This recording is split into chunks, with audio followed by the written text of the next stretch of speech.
Welcome to another interesting talk on Econo Chat. Let's talk business with Mr. Daniel Steinman.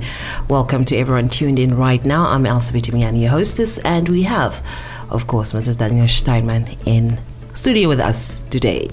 We are talking about tariffs, Mr. Daniel Steinman, and I know it has been a conversation that has been ongoing for the longest of time, I should say.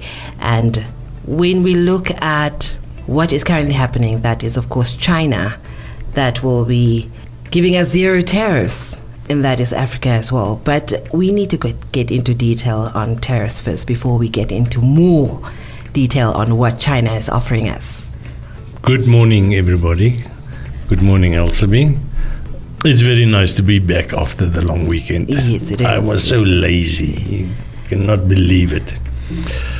Tariffs did not really feature on the economic horizon until January last year, when the Trump administration took over the government in the United States, and suddenly tariffs were on everybody's lips. Yeah.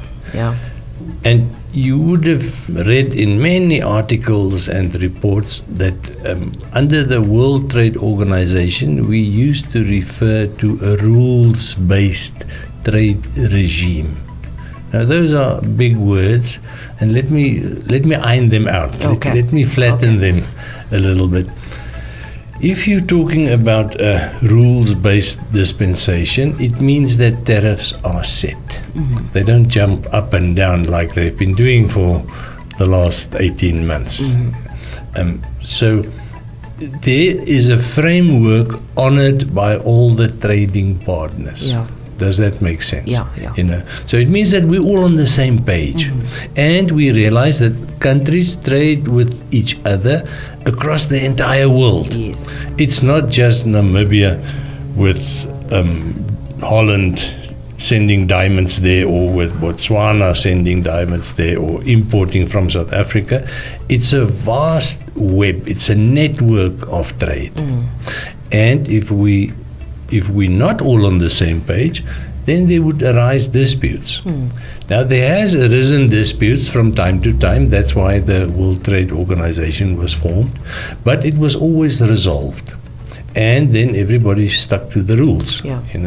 So there was no upset. And then suddenly comes the Trump administration, and they upset the entire apple cart. And basically undermine the existing international trade framework. Yeah. So what happens is that suddenly every country realizes I'm either in the position that I can manipulate trade through tariffs, or I am the victim. I'm at the receiving end. That the other country, the bigger partner, is manipulating me through tariffs. Now let's make it a little bit practical. And I've given you there a pointer: balance of payment. What's very important to realize is, because the entire trade system works on credit, in other words, debt.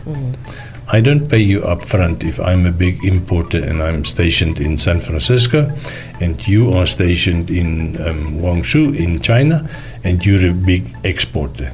There's a trade relationship between us, and it's been established over 20, 30, 40 years, and it's a very strong relationship, exactly because of that thing, that it's rules-based. We are on the same page. We know exactly what the rules are. We agree there are no disputes. We know what the terms of supply are. We know what the terms of payment are. And what we would call a supply chain, but not just one, millions of them, they are functioning because of this rules-based system. Now, stop me if I'm too vague, but I'm trying to cover a very big topic here in relatively understandable language or concepts. So, coming back to making it practical, if, for instance, we want to zero rate stuff imported from South Africa, we have to forego the 16.5% import tariffs that we levy on everything that comes into Namibia.